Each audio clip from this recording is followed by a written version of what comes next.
Bismillahirrahmanirrahim. Assalamualaikum warahmatullahi wabarakatuh.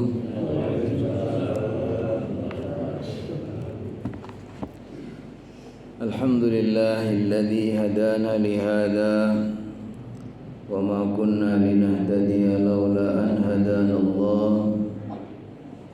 Asyhadu an la ilaha illallah wahdahu la syarika lah wa asyhadu anna Muhammadan abduhu wa rasuluhu la nabiyya ba'dah.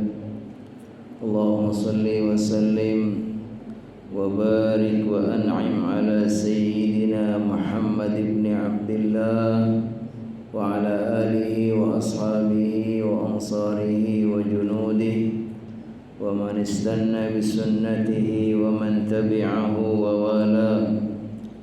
أما بعد يقول الله تعالى في كتابه الكريم أعوذ بالله من الشيطان الرجيم بسم الله الرحمن الرحيم سبحانك لا علم لنا إلا ما علمتنا إنك أنت العليم الحكيم ويقول رب اشرح لي صدري ويسر لي أمري واحلل عقدة من لساني يفقهوا قولي اللهم إنا نسألك علما نافعا ورزقا طيبا وعملا متقبلا اللهم علمنا ما ينفعنا وانفعنا بما علمتنا آمين آمين يا رب العالمين.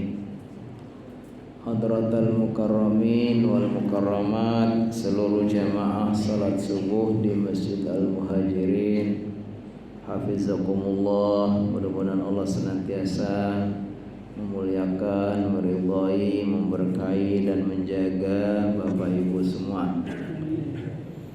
Mari kita sama-sama memanjatkan pujian dan syukur kehadirat Allah Subhanahu wa taala di pagi yang penuh berkah, pagi di mana kita mengawali hari kita pada kesempatan ini dengan bersama-sama bertakarrub kepada Allah Subhanahu wa taala dengan memenuhi, merespon panggilan Allah Subhanahu wa taala untuk sama-sama salat subuh di masjid kita. Kita bermohon kepada Allah kiranya Allah jaga keistiqomahan kita, Allah terima setiap amal baik kita, niat kita dari rumah, langkah-langkah kita ke masjid ya. Insyaallah langkah-langkah yang satu akan menjadi penghapus dosa, langkah kaki yang satunya akan mengangkat derajat kita. Kita bersyukur kehadirat Allah Subhanahu wa taala. Sekarang kita sudah ada di akhir-akhir bulan Dzulqa'dah. Ya insyaallah tidak lama lagi, kalau tidak salah hari apa ya, mungkin hari Sabtu atau insyaallah kita sudah memasuki bulan apa habis Dzulqa'dah? Dzulhijjah. Maka di antara rahmat Allah kepada hamba-hambanya, kepada kita, Allah akan selalu memberikan kesempatan kepada kita untuk meraih kebaikan-kebaikan dalam rangka supaya kita mendapatkan banyak bekal menghadap Allah, agar kita banyak melakukan ketaatan-ketaatan. Maka Allah Subhanahu wa taala berikan kepada kita waktu-waktu, kesempatan-kesempatan yang istimewa, di mana apabila kita bisa menggunakan waktu dan kesempatan yang istimewa ini untuk melakukan amal soleh, Allah Subhanahu wa taala akan membalas dengan kebaikan yang berlipat ganda. Allah akan lipat gandakan pahalanya dan keutamaannya. Kesempatan dan waktu-waktu itu bisa ada yang sifatnya harian. Jadi dalam satu hari ada waktu-waktu tertentu yang istimewa sekali, yang disabdakan oleh baginda sallallahu alaihi wasallam bahwa setiap sepertiga malam terakhir Allah turun ke langit dunia lalu menawarkan 3 hal. Yang pertama, siapa di antara kita yang mau beribadah maka Allah akan terima. Siapa yang di antara kita minta sesuatu akan Allah ijabah. Dan siapa yang minta ampun akan Allah ampuni. Ini terjadi pada setiap malam ya. Yang zilu Rabbuna, Tuhan kita Allah Subhanahu wa taala turun ke langit dunia. Ada yang sifatnya pekanan. Ada waktu-waktu dalam satu pekan yang istimewa, umpamanya Jumat ya. Hari Jumat dianggap sebagai Sayyidul Ayyam, yaitu penghulunya hari-hari. Maka di saat itu Allah SWT juga buka kesempatan untuk meraih kebaikan. Ada yang mungkin sifatnya bulanan, ada yang tahunan.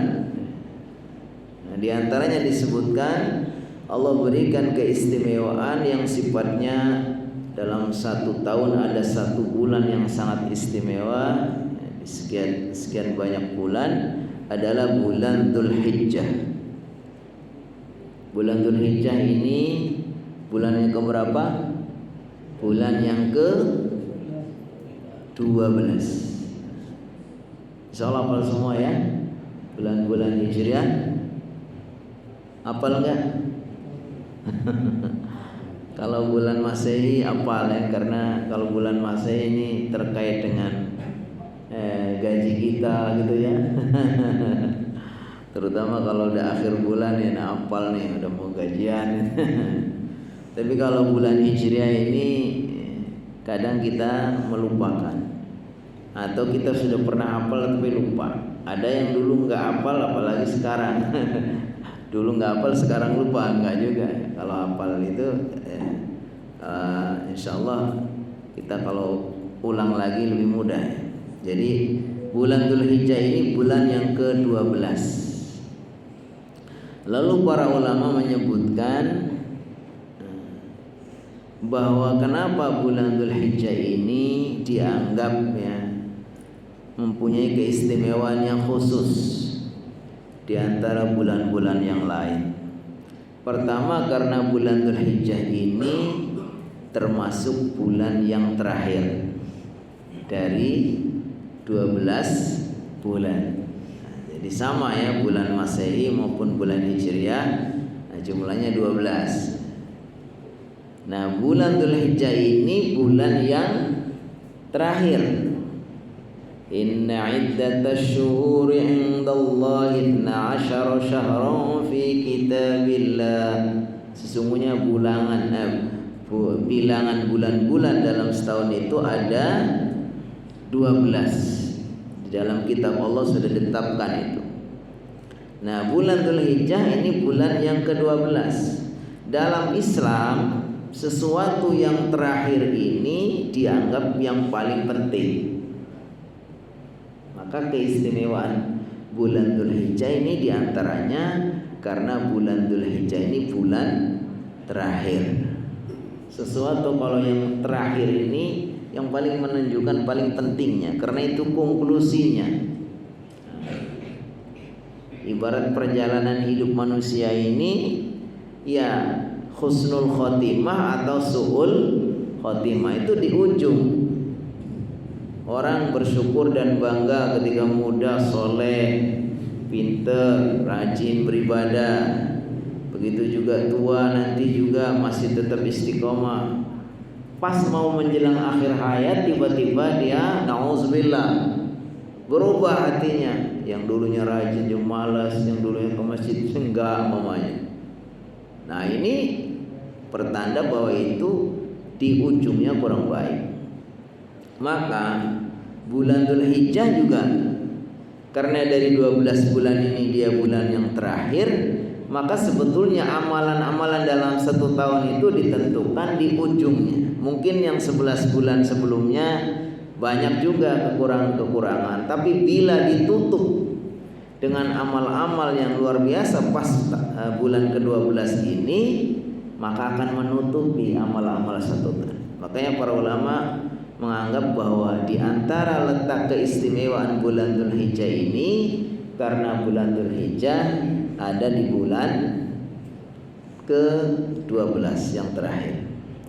Rasulullah SAW dalam hadis mengatakan innamal a'malu bil khawatim. Sesungguhnya amalan-amalan itu ditentukan oleh ujung-ujungnya. Sampai disebutkan kalau dalam hadis itu, hadis arba'in juga, wa innal 'abda la ya'malu min a'mali ahli jannah hatta yakunu ma bainahu wa bainal jannati illa dhira'. Summa sabaqal kitab wa amala min ahli nar fayadkhuluha. Kata baginda sallallahu alaihi wasallam, sungguhnya ada seseorang yang begitu rajin mengamalkan amalan-amalan soleh sampai seolah-olah antara dirinya dengan surga itu tinggal sejengkal, illa dhira', tinggal sedepak. Kemudian apa dengan takdir Allah? Ternyata dia kemudian mengamalkan amalan ahli neraka lalu dia meninggal dalam keadaan su'ul khotimah. Atau sebaliknya, ada seseorang wa innahu la ya'malu min ahli nar, ada orang yang mengamalkan amalan-amalan ahli neraka sampai antara dia dengan neraka seolah-olah tinggal satu depak. Lalu Allah dengan izin Allah, takdir Allah, dia kemudian berubah, dia mengamalkan ahli surga, lalu dia mati dalam keadaan husnul khotimah. Jadi amalan yang paling penting juga amalan di paling akhir. Kemudian yang kedua, di samping bulan Dzulhijjah istimewa karena dia bulan terakhir, yang kedua karena bulan Dzulhijjah ini termasuk dari bulan-bulan haram.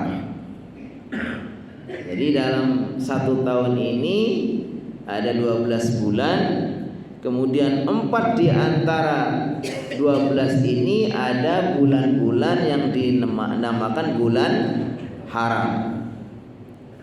Minha arba'atun hurum inna iddatash syuhuri 'indallahi 12 syahran fi kitabillah yauma khalaqas samawati wal ard minha arba'atun hurum. Jadi di antara 12 bulan ini 4 adalah bulan-bulan haram. Kata-kata haram ini bukan yang dimaksud berkonotasi buruk, seperti haramnya sesuatu, haramnya berzina, haramnya khomer, haramnya mencuri dan berbagai macam perbuatan haram yang lain, bukan itu. Tapi haram ini adalah menunjukkan kemuliaan, di mana di waktu itu orang itu harusnya betul-betul menjaga kesuciannya, kemuliaannya, jangan sampai berbuat haram. Jadi penyebutan haram itu bukan kepada bulannya, tetapi ini dinisbatkan kepada perbuatan yang jangan sampai terjadi di bulan itu. Bulan Muharram ini atau bulan haram ini dinodai, dikotori dengan perbuatan haram. Seperti namanya kita dengar istilah Masjidil Haram. Bukan masjidnya haram, bukan. Tapi maksudnya apa? Di masjid ini harusnya betul-betul, karena ini masjid yang sangat mulia, yang sangat istimewa. Sholat sekali saja di Masjidil Haram itu Allah berikan pahala keutamanya 100.000 kali lipat. Jangan sampai di masjid ini kita nodai, kita kotori dengan perbuatan haram. Maka masjid itu Masjidil Haram, Haram Makkah, Haram Madinah, ini dua-duanya punya kemuliaan. Atau tanah haram. Tanah haram itu adalah sekitar kota Mekah. Ini tanah haram di sini maksudnya ada batasnya, di sana ada batasnya. Ini wilayah di mana tidak boleh dikotori. Umpamanya orang kafir pun tidak boleh masuk ke situ. Ya, itu maka bulan haram ini digambarkan adalah sebagai bulan yang sangat mulia. Bulan haram ini terdiri dari 4. Yang pertama bulan Dzulqa'dah sekarang, yang kedua bulan Dzulhijjah, yang ketiga bulan Muharram. 11, 12 bulan pertama, kemudian ada yang terpisah namanya bulan Rajab. Jadi 4 bulan ini dianggap istimewa dan Allah sebutkan sebagai bulan-bulan haram karena begitu kemuliaannya dan kesuciannya, tidak boleh dinodai, dikotori dengan perbuatan haram.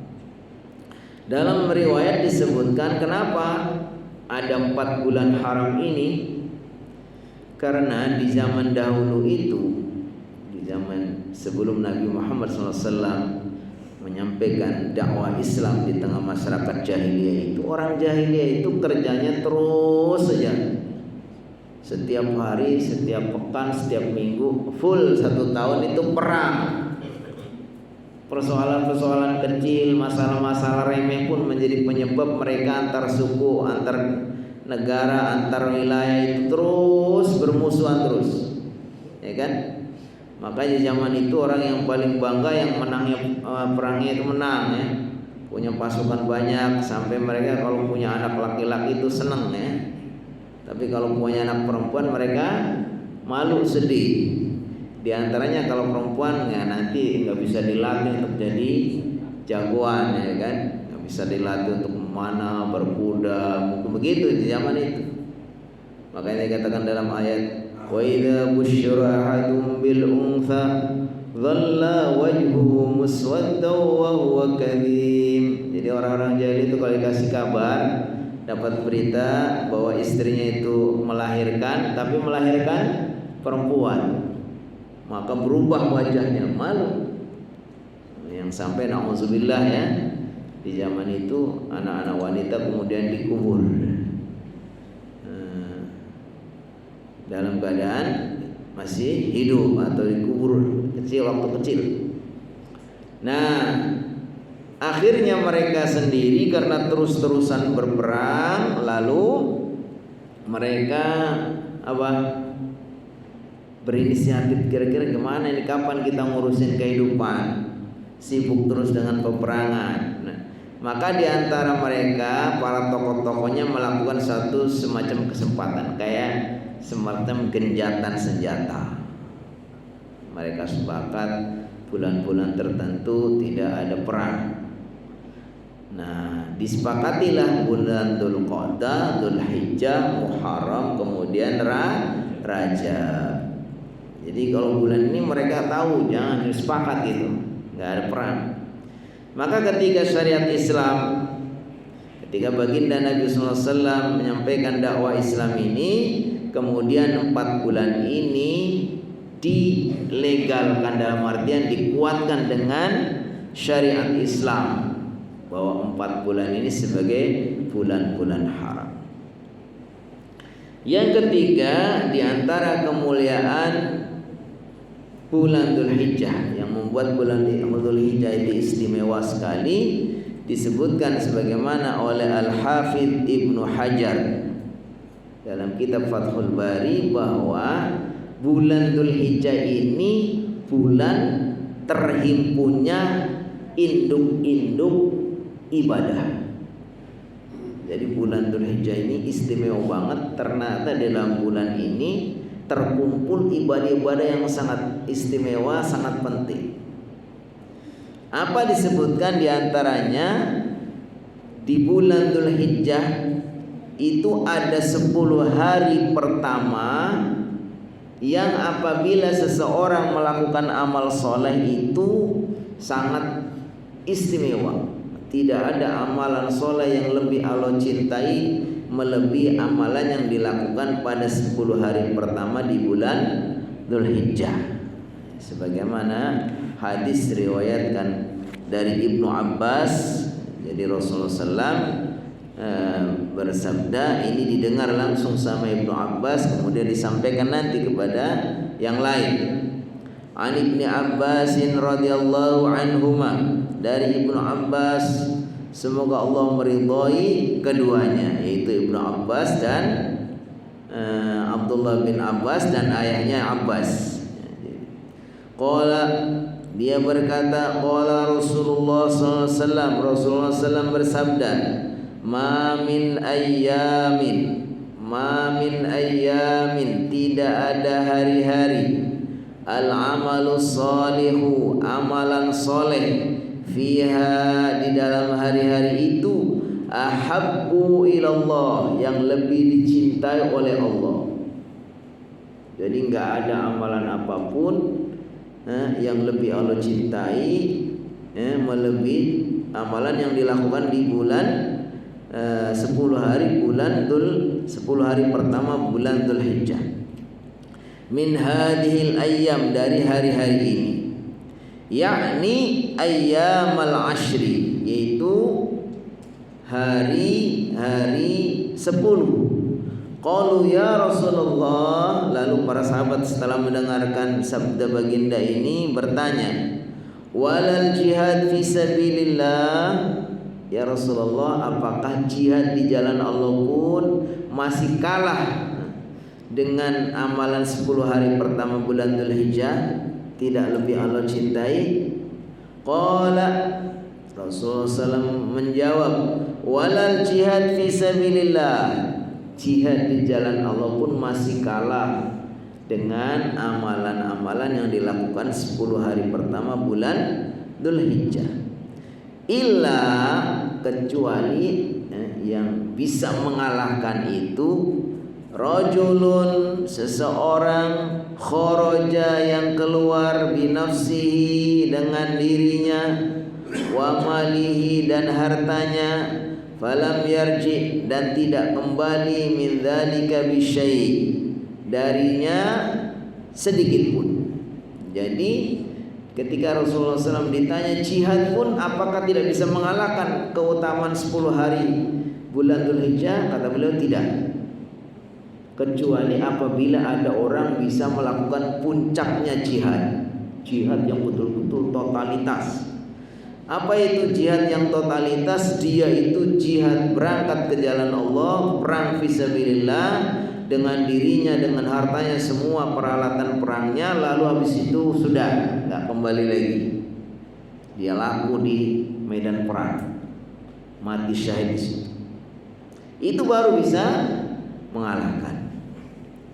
Jadi ini salah satu dari induk-induk amal yang dikatakan oleh Al-Hafidz Ibnu Hajar, ini tempat berkumpulnya amal-amal soleh, amal-amal istimewa yang disebut dengan ummahatul ibadat, atau syahrun ijtama'at fihi ummahatul ibadat.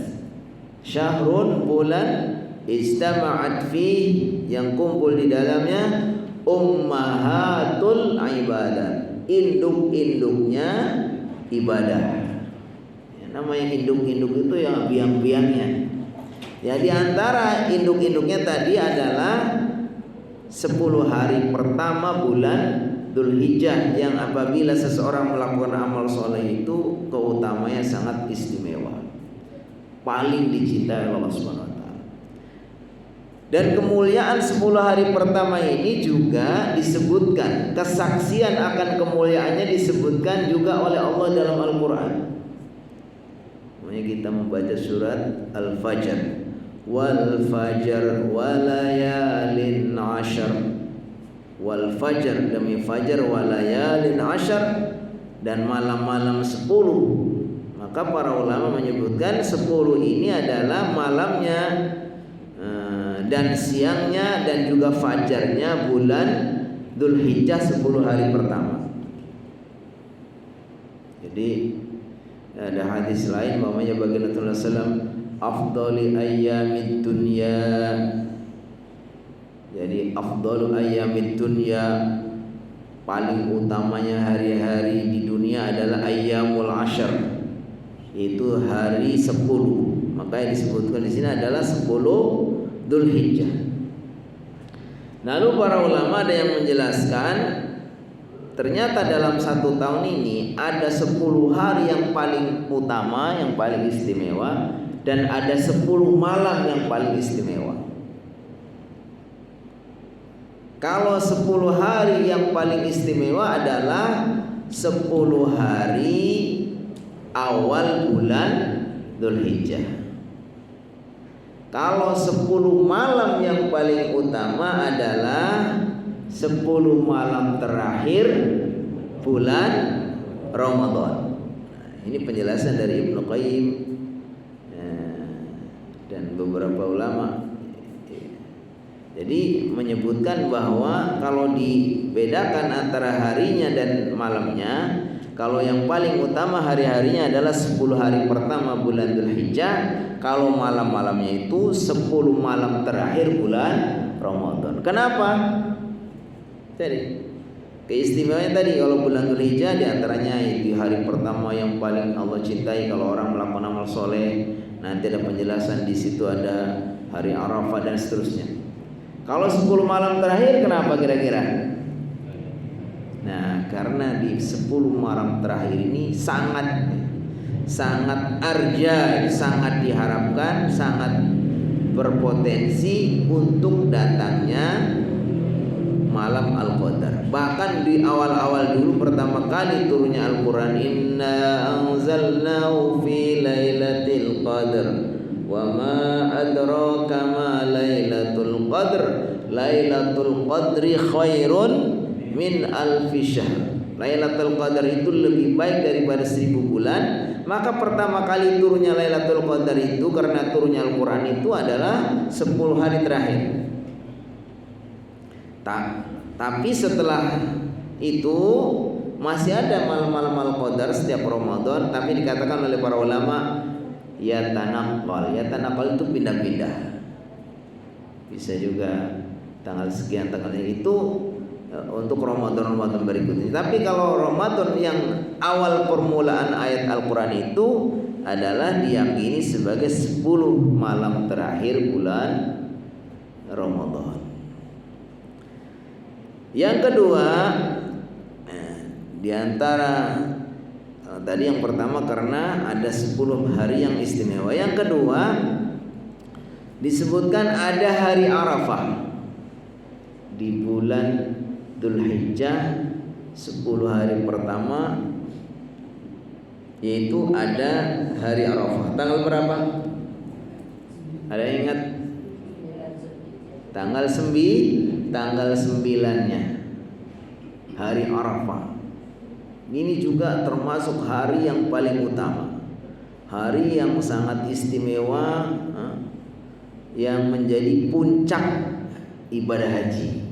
Makanya baginda sallallahu alaihi wasallam mengatakan al-hajju Arafah.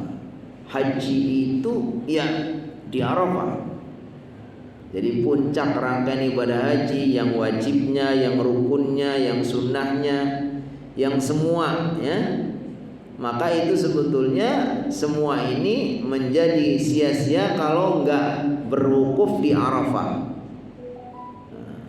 Makanya sekarang ini orang juga banyak ketar-ketir ya terkait dengan kalau memang betul-betul nanti diterapkan aturan bahwa jamaah haji yang tidak punya visa visa haji ini nggak bisa masuk Arafah, itu ya gagal total.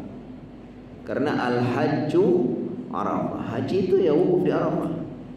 Kalau nanti betul-betul diterapkan nih, kamu visanya visa ziarah, visa apa ini nggak bisa, ya sudah. Berarti harus kita relakan, hajinya harus diulang. Nggak bisa dibayar dengan membayar dam, nggak bisa. Karena puncaknya ya inti dari ibadah haji adalah wukuf di Arafah. Dan hari Arafah itu hari yang paling utama, khususnya kita insya Allah doa-doanya terkabul. Kalau yang sedang haji, insya Allah mereka ada di satu tempat yang sangat istimewa, berwukuf di Arafah.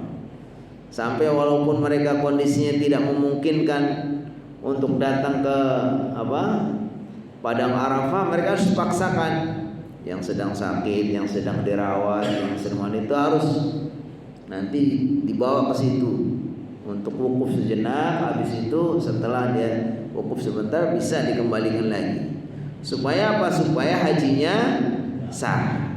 Kalau enggak nanti dia kita dianjurkan untuk banyak berdoa di sana ya, di Padang Arafah. Doa yang paling banyak, yang paling baik. Kalau kita yang sedang haji disunahkan puasa, namanya puasa Arafah. Disebutkan apa keutamaan puasa Arafah? Tukaffirus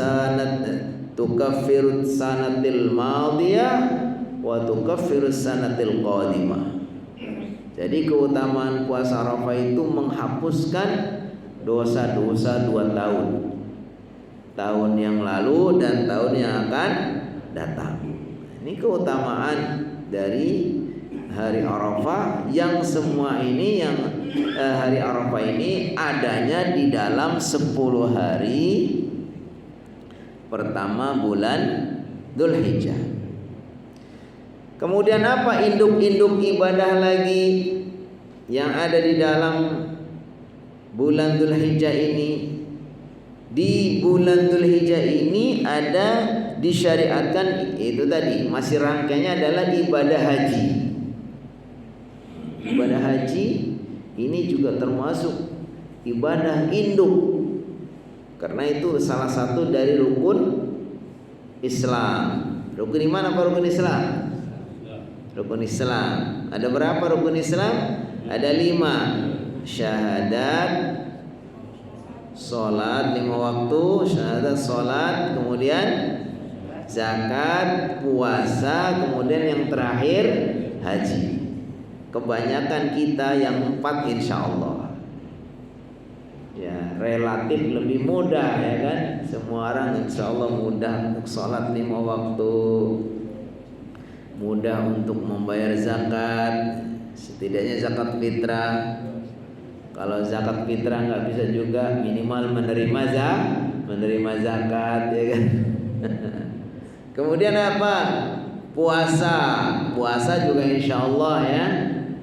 Walaupun hanya di bulan Ramadan, tapi yang penting sudah itu memang yang menjadi rukun Islam itu yang bulan Ramadan. Apalagi kalau orang perempuan, kata Rasulullah SAW, idza shallatil mar'atu khamsaha wa shamat syahraha wa ata'at zawjaha. Kalau orang perempuan ini kalau sudah salat 5 waktu, kemudian puasa, terus taat kepada suami, seandainya dia mati dan suaminya ridha, maka akan ditawarkan kepadanya, silakan kamu masuk surga dari pintu yang mana engkau suka, ya kan, orang perempuan. Nah, kita insya Allah untuk rukun-rukun yang 4 ini relatif kita semua bisa. Tapi untuk yang kelima ini ya, ternyata memang istimewa, nggak mudah. Makanya kewajiban untuk melakukan rukun Islam yang kelima ini kewajiban bersyarat. Tidak semua yang lain bisa dibilang ya ada syaratnya, tapi relatif gampang. Syaratnya apa? Jika mampu. Walillahi 'alan nasi hajjul baiti man istata'a ilaihi sabila. Walillahi, dan karena Allah, 'alan nas, kewajiban bagi manusia, hajjul baiti, haji ke Baitullah. Siapa? Man istata'a ilaihi sabila, orang yang punya istita'ah. Orang yang punya istita'ah itu orang yang punya kemampuan.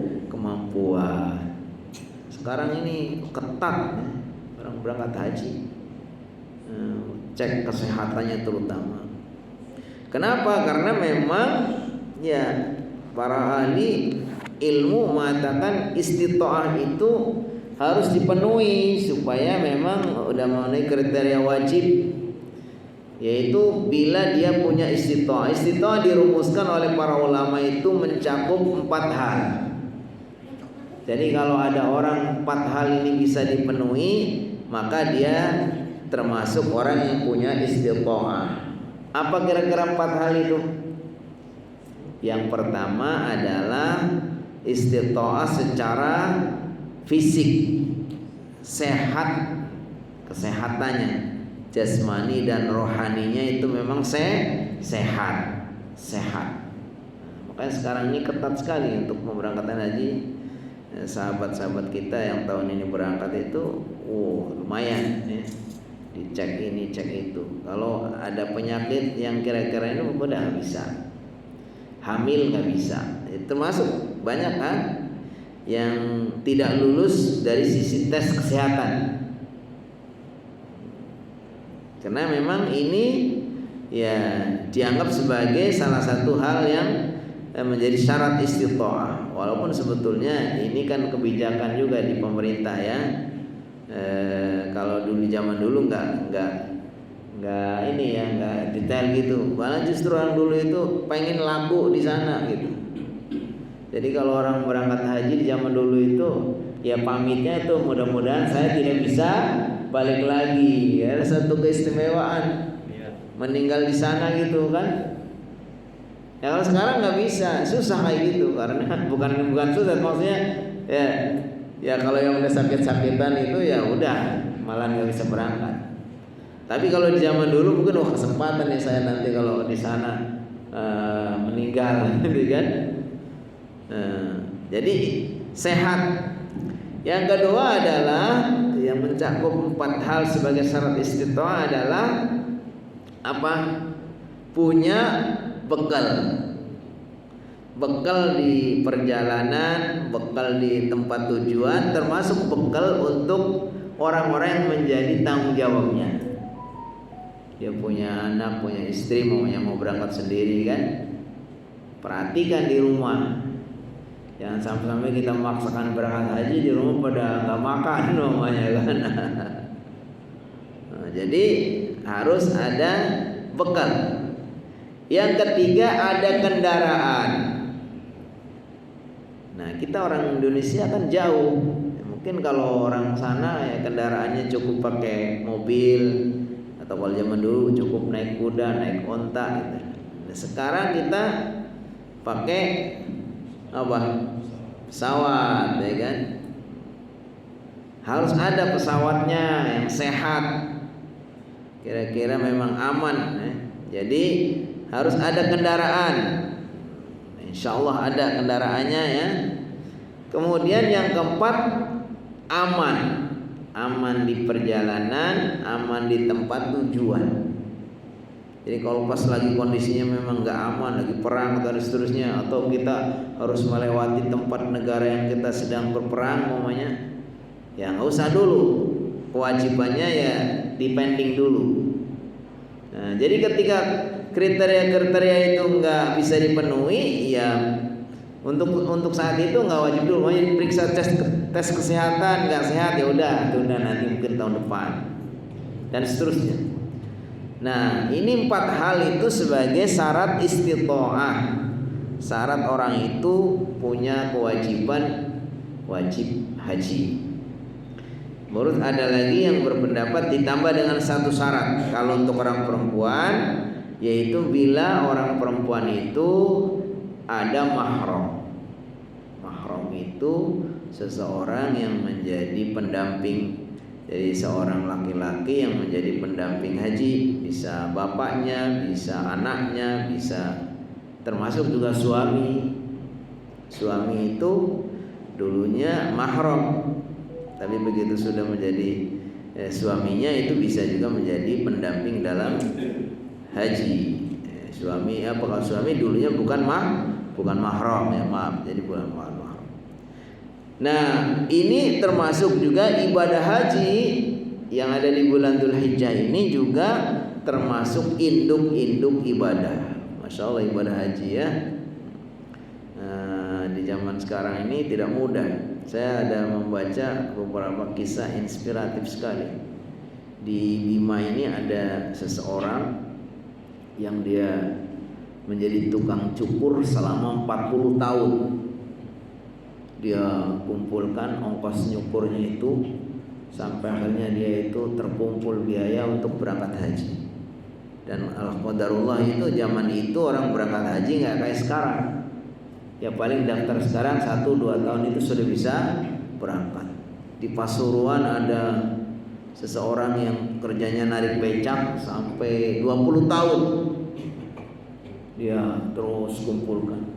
Jadi memang berangkat haji ini Masya Allah ya, orang itu karena memang rukun Islam dan orang itu tertarik untuk melakukan ibadah haji itu. Nah itu sudah menjadi apa, ketetapan Allah Subhanahu wa taala, orang itu berbondong-bondong datang ke sana. Jadi yang namanya tanah haram, Masjidil Aqsa, Masjidil Haram ya, ini memang tempat yang paling tertarik, yang paling menarik sedunia bagi orang Islam ya, siapapun ya, dan mungkin paling elit sedunia, tempat yang paling elit, paling menarik. Nah, ini Allah Subhanahu wa taala berfirman, wa adzim fin nasi bil haji ya'tuka rijalan wa ala kulli dhamirin ya'tina min kulli fajjin 'amiq. Wa adzim fin nasi bil haji, kata Allah Subhanahu wa taala, serulah orang-orang untuk berhaji. Ya'tuka rijalan, mereka akan datang kepadamu, yaitu untuk berangkat haji, rijalan, dalam keadaan jalan. Wa ala kulli dhamirin, ada yang naik kendaraan, min kulli fajjin amiq, dari setiap penjuru yang jauh. Jadi semua di ujung dunia manapun ya, ketika dia muslim, dia punya kewajiban untuk haji, dia sudah memenuhi syarat haji, dia akan harusnya dia segera berangkat haji. Makanya para ulama mengatakan ketika seorang muslim ini sudah terpenuhi syarat istita'ah, syarat kemampuan itu, kewajiban haji ini kewajiban alal faur. Alal faur itu apa? Fauron itu artinya kewajiban yang harusnya segera, bukan kewajiban alat tarakhi. Jadi kalau dalam hukum ini ada yang wajib ya, pokoknya wajib tapi nggak mesti harus segera. Ada yang wajib harus segera. Ada yang berpendapat ketika seorang muslim sudah mempunyai istita'ah itu kewajibannya kewajiban alal faur. Apa kewajiban alal faur? Kewajiban alal faur itu kewajiban yang harusnya tidak boleh ditunda-tunda. Bila ada orang sudah kasih kemampuan istita'ah, tadi sudah memenuhi syarat-syaratnya, tapi dia tidak segera melakukan, nggak segera daftar, perkara nanti berangkatnya kapan, wallah tidak segera daftar dia ini, maka apabila nanti suatu saat jatuh miskin atau suatu saat dia hilang istita'ahnya itu, dia termasuk yang berdosa, artinya itu bagian dari maksiat. Kenapa? Karena ini sudah dipenuhi Allah, udah sehat, udah punya bekal, perjalanan juga aman, kendaraan juga ada, ya sudah.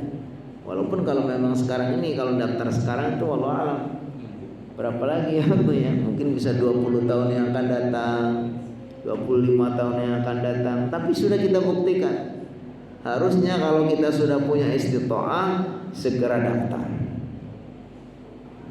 Jangankan sudah sampai daftar, baru niat saja kalau betul-betul sungguh-sungguh, Allah apa? Allah sudah catat kebaikannya. Kita khawatir kalau udah dikasih keistita'an, kemampuan, kemudian kita tunda-tunda, takutnya kita berdosa. Kemudian ada yang istimewa satu lagi, ya banyak memang ya, ummahatul ibadahnya itu, induk-induknya ibadah itu, diantaranya apa? Di bulan Dzulhijjah ini juga disyariatkan Yaumun Nahar, hari berkurban. Ini kurban itu merupakan ibadah yang sekaligus sebagai simbol totalitas seorang hamba melakukan persembahan kepada Tuhan, kepada Allah Subhanahu wa taala. Makanya dalam Al-Qur'an Allah dampingkan antara perintah sholat dengan perintah berkurban. Kata Allah, fasalli li rabbika wanhar. Fasalli, maka dirikanlah salat, li rabbika, untuk Tuhanmu, wanhar, dan berkurbanlah. Nah, para ulama kemudian menyimpulkan bahwa ibadah kurban ini ibadah yang istimewa sekali. Karena ibadah yang penting juga adalah sholat. Ketika ibadah itu didampingkan dengan sholat, berarti itu ibadah juga yang sejajar dari sisi penting. Karena sholat ini adalah kewajiban yang Allah berikan setelah seorang itu mengucapkan 2 kalimat syahadat. Ketika Rasulullah SAW mengutus Mu'adz bin Jabal ke Yaman, ke para ahli kitab, kata beliau, nanti kamu akan menemui ahli kitab. Setelah mereka kamu sampaikan untuk mengucapkan syahadat, maka kalau mereka sudah ikut mengucapkan syahadat, maka sampaikanlah kepada mereka bahwa Allah mewajibkan kepada mereka sholat 5 waktu. Jadi kewajiban sholat ini setelah orang itu mengikrarkan 2 kalimat syahadat, dianggap ibadah yang paling penting juga sholat. Kemudian ketika disebutkan, terima kasih. Kemudian ketika disebutkan setelah ada perintah sholat, kemudian ada perintah berkurban, ini menunjukkan bahwa perintah berkurban ini juga penting. Lalu para ulama menyimpulkan begini, ibadah yang paling utama yang bersifat badan itu adalah sholat.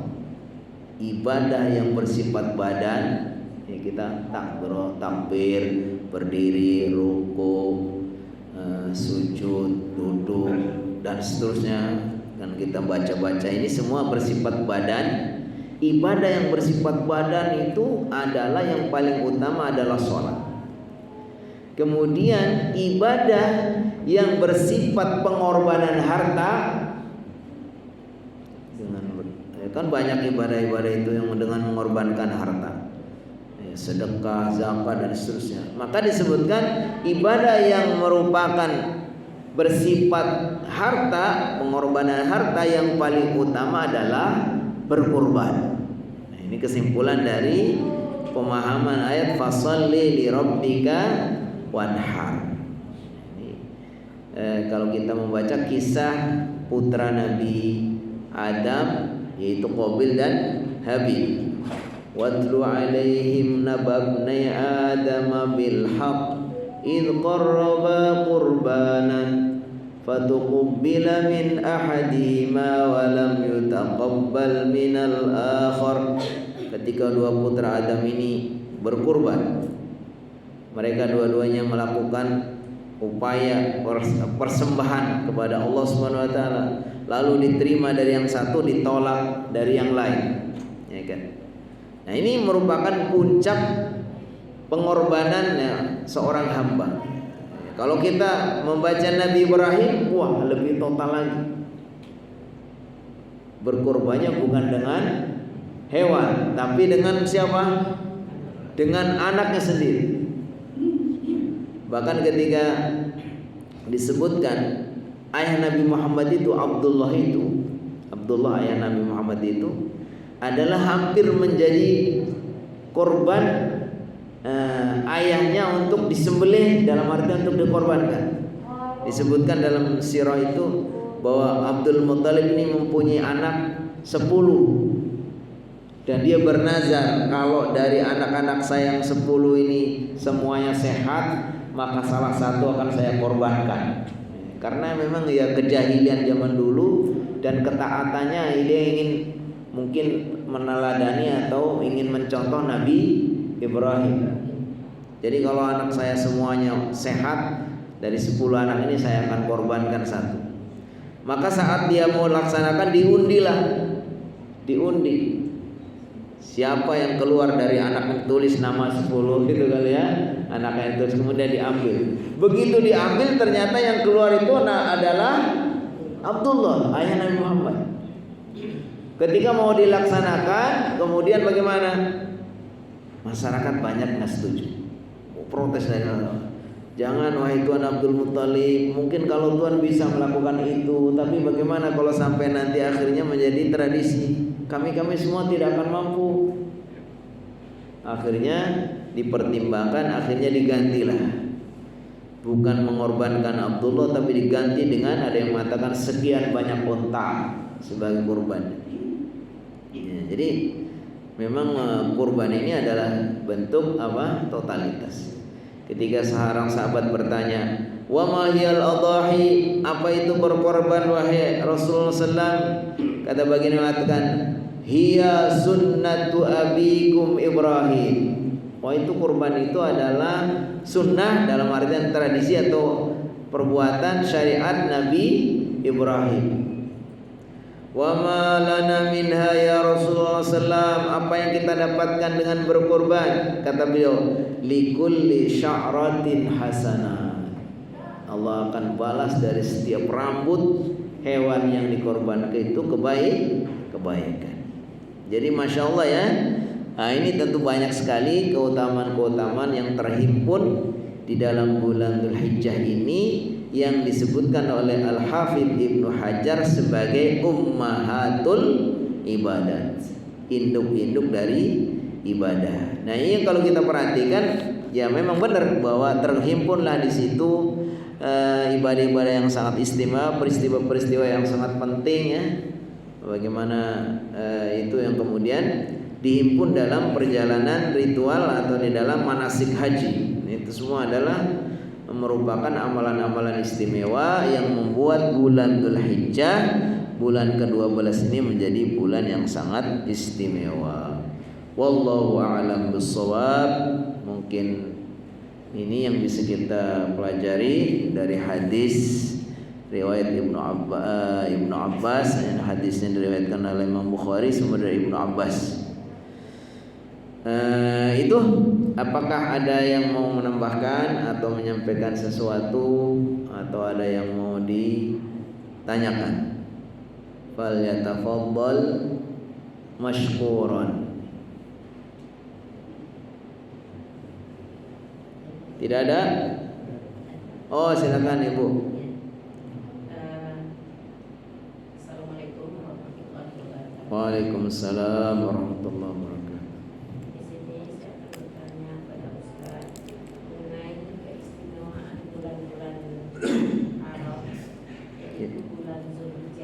Ya. Kalau kita lihat di sini banyak keistimewaan pada bulan Dzulhijjah. Terus apa perbedaannya dengan bulan Ramadan? Mana kalau kita urutkan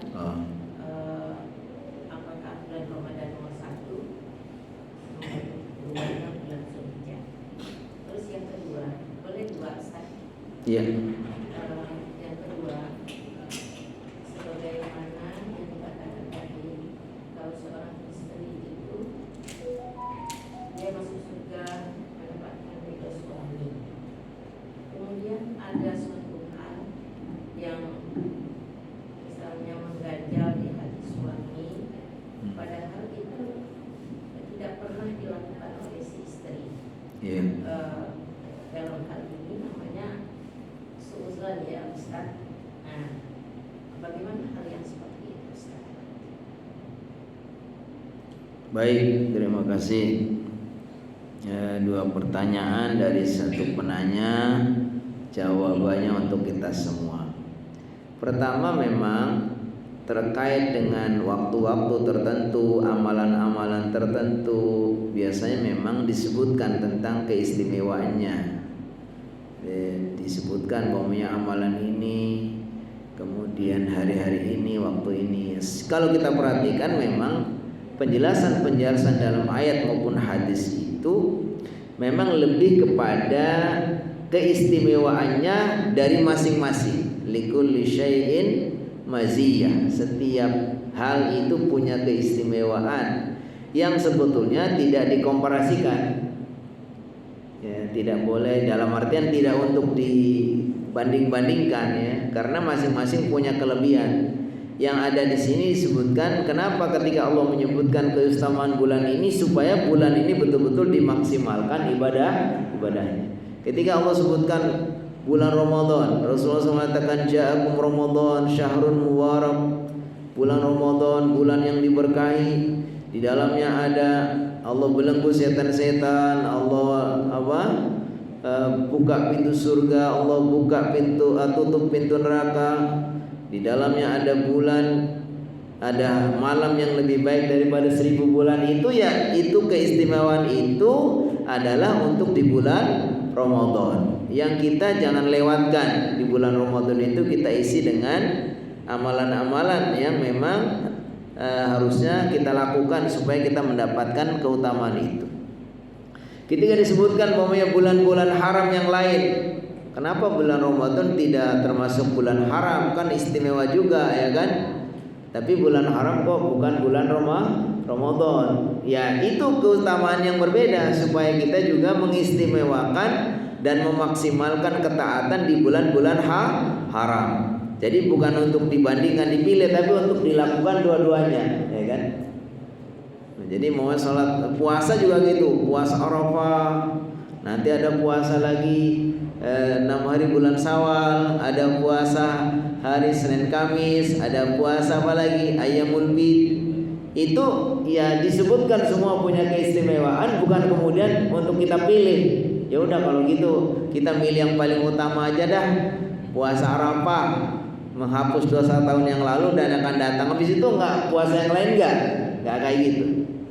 Begitu juga ibadah-ibadah yang lain, ibadah baca Quran itu utama sekali, qiyamul lail utama sekali, sedekah, tapi itu semua bukan untuk dikomparasikan, tapi untuk kita maksimalkan masing-masing supaya kita amalkan amal-amal soleh, kita pahami keistimewaannya, kemudian kita lakukan, bukan untuk dalam rangka dipilih. Tapi andai umpamanya ada yang harus dikomparasikan, umpamanya ada disebutkan keutamaannya, ya mungkin ya kalau kita perhatikan ya tentu adalah lebih utama bulan Ramadan.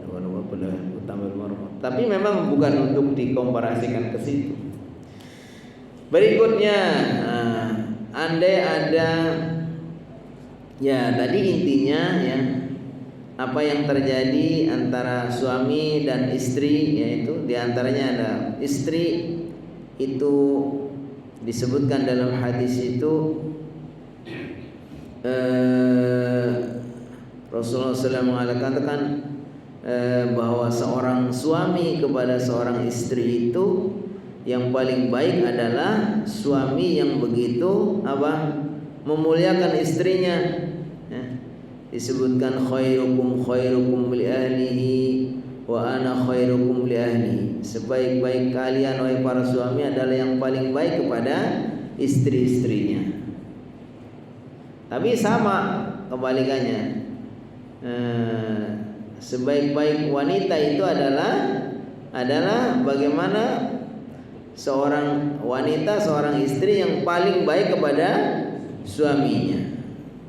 Sampai dikatakan, di mana posisi kamu, aina makanuki minhu fa innahu jannatuki wa naruki. Kata Rasulullah SAW ketika bertanya kepada salah seorang wanita sahabat, di mana posisi kamu di hadapan istri? Mana posisi kamu di hadapan suami? Karena suamimu adalah surgamu dan nerakamu. Jadi di sini sebetulnya bukan untuk dikomparasikan, sama. Ini harusnya seorang suami juga harus begitu berusaha untuk terbaik untuk istrinya. Seorang istri juga untuk berusaha untuk yang terbaik kepada suaminya. Bahkan Rasulullah mengatakan, lau kuntu amiron ahadan an yasjuda li ahadin la amartul mar'ata an tasjuda li zawjiha. Andai saya boleh menyuruh orang itu bersujud kepada orang lain, maka akan saya suruh seorang istri bersujud kepada suami. Ini supaya masing-masing itu merasa suami juga punya kewajiban yang besar, istri juga punya kewajiban yang besar untuk dijaga dua-duanya. Memang kalau kita perhatikan ada hadis ya yang menggambarkan bahwa tadi istri itu sebetulnya dari sisi kedudukan itu dia lebih tergantung kepada bagaimana suami. Dalam artian ketika dia itu sudah memenuhi kewajibannya, itu masuk surganya lebih mudah. Makanya dikatakan, di mana kedudukanmu di hadapan suami, karena suamimu itu adalah nerakamu dan surgamu. Jadi kalau kita berusaha untuk baik, Termasuk umpamanya kita mendapatkan sesuatu yang tidak pas, yang tidak enak, ya itu bagian dari upaya kita, ujian kita untuk menghadapi suami yang kemudian mungkin ini sekaligus juga sebagai peluang kita. Apakah kita termasuk orang tadi yang bisa mendapatkan pahala yang besar di hadapan suami ya? Karena ketika kita sudah sholat 5 waktu, puasa, membayar zakat, kemudian kita taat kepada suami, ya taat itu dengan kata-kata taat itu kadang-kadang berisiko juga. Kalau kita taat kepada orang yang memang selalu baik, selalu soleh, selalu ini ya itu memang harus itu kan, dan gak ada yang keistimewaan. Tapi kalau kita taat kepada suami yang kadang mungkin galak, suami yang kadang-kadang tidak mau, yang kadang juga suudzon, justru disitulah letak pahala yang paling besar. Karena itu bagian dari tantangannya. Jadi kalau kita berbuat baik kepada orang baik ya itu luar biasa. Tapi bagaimana kita berbuat baik kepada orang yang mungkin tidak baik, ya sama. Ya, ada satu kadang-kadang ini juga ya, ada mungkin diingatkan juga perasaan, kadang perasaan. Kata Rasulullah SAW dalam hadis itu, inni ra'aitu an-nar atau uritu an-nar fara'aitu aktsara ahliha an-nisa atau kama qala sallallahu. Saya diperlihatkan kepadaku neraka dan saya lihat neraka itu kebanyakan penghuninya adalah para wanita. Itu disampaikan di hadapan oleh para wanita oleh baginda sallallahu alaihi wasallam. Hai kalian banyaknya beramal soleh, kalian banyaklah melakukan berbagai macam ibadah. Karena saya melihat kebanyakan neraka itu dihuni oleh kalian, hai para wanita. Lalu ibu-ibu protes saat itu. Ya Rasulullah SAW, kenapa begitu? Maka kata baginda, li'anna kunna takfurnal asir. Karena kalian itu, wahai para wanita itu banyak mengkufuri suami. Apa itu makna mengkufuri suami? Kufur nikmat. Kufur nikmat itu artinya apa? Bukan kufur akidah, tapi kufur nikmat. Bagaimana yang dimaksud kufur nikmat? Nabi sallallahu alaihi wasallam, andai suamimu itu melakukan kebaikan dari sekian kali, lalu suatu saat dia itu tidak melakukannya, lalu seolah-olah itu si istri itu melupakan semua kebaikan yang lain. Kalau umpamanya dalam 1 tahun dia terus gajinya setiap bulan rutin sekian, pas bulan terakhir ini kantornya tutup namanya. Itu yang lain 7 bulan. Itu yang digambarkan oleh baginda. Maka sebenarnya kita juga paham memang Allah takdirkan yang perasaan seorang suami dengan seorang istri itu kadang ya, kalau suami mungkin agak cuekan kalau bapak-bapak. Kalau ibu-ibu kan sensi gitu ya, kadang-kadang merasa kok suami saya kok suudzon, padahal itu bapak nggak terasa, bapak itu nggak biasa lah gitu kan.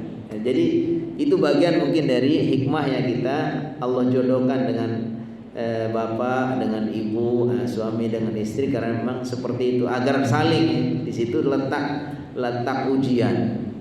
Mungkin ujian itu tidak muncul ketika di awal-awal, ketika masih pasangan baru itu nggak ada gitu. Tapi nanti kalau sudah sekian itu pengantin lama itu mulai.